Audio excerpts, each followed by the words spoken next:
կսկսեմ օրվա խորհրդով ձեր խոսքը, շնորհավորանքը եւ կխնդրեմ մի փոքր մեկնաբանություն տալ երեկվա օրվա հետ կապված, մասնավորապես իշխանությունը իր կամքով հայտարարեց սգո օր եւ փաստացի այսօր Եղաբլուր այդ մենք չենք նկատել իրենց կողմից, երեք այսպես իրենք իրենցով եկան, գնացին եւ վերջ։ Ես համոզված եմ, որ մեր նոր անկախ պատմության ամենամեծ ձեռքբերումն է հայոց բանակը, այսօր հայոց բանակի տոնն է,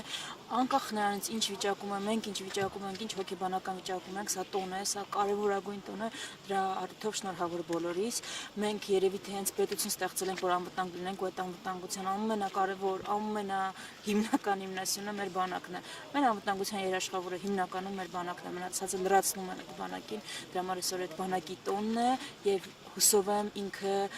մի օր վերադառնալու է իր հիմնական պարտականությանը եւ կարողանալու է դա ամբողջությամբ իրականացնել, այն է ապահովել այս տարածաշրջանում մեր զարգացումը եւ անվտանգությունը։ Սա այս օրվա մասով ու կապ չունի ինչքան էլ ծանր վիճակում մենք այսօր պիտի նշենք, արժևորենք, շնորհավորենք ու շնորհակալություն հայտնենք բոլոր նրանց, ովքեր իրենց ներդրում են ունեցել այս տոնի կայացման գործում, այսինքն բոլոր ժամանակների մեր զինվորներին։ Մենք հիմա իրոք խոցված ենք, բայց ինչ էլ ունենք հիմնականում մեր բանակի շնորհիվ է։ Սա այդ մասով ինչ վերաբերում է երեկվա, գիտեք, առաջին հերթին հասկանանք, էլի այս աստիճանների վրա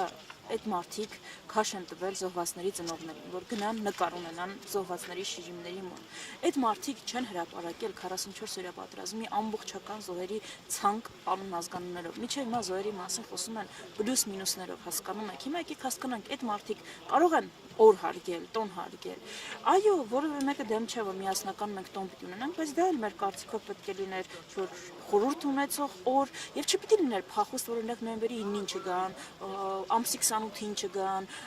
սեպտեմբերի 27-ին չգան, դա պիտի չլիներ դրա իմաստը։ Դրա իմաստը պիտի լիներ ընտրել մի օր, որը արտահայտում է մեր հավերժական պայքարը մեր ինքնության համար եւ խոնարհվեինք բոլոր նահատակների շիրիմներին։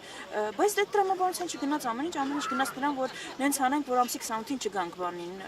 հունվարի 28-ին չգանք հանկարծ Եղաբլուր, սեպտեմբերի 20-ին չգանք, նոյեմբերի 9-ին չգանք, որ կարծես արգելված այդ մարդկանց, հասկանում եք, բանակի մասին խոսել, մեր զոհերի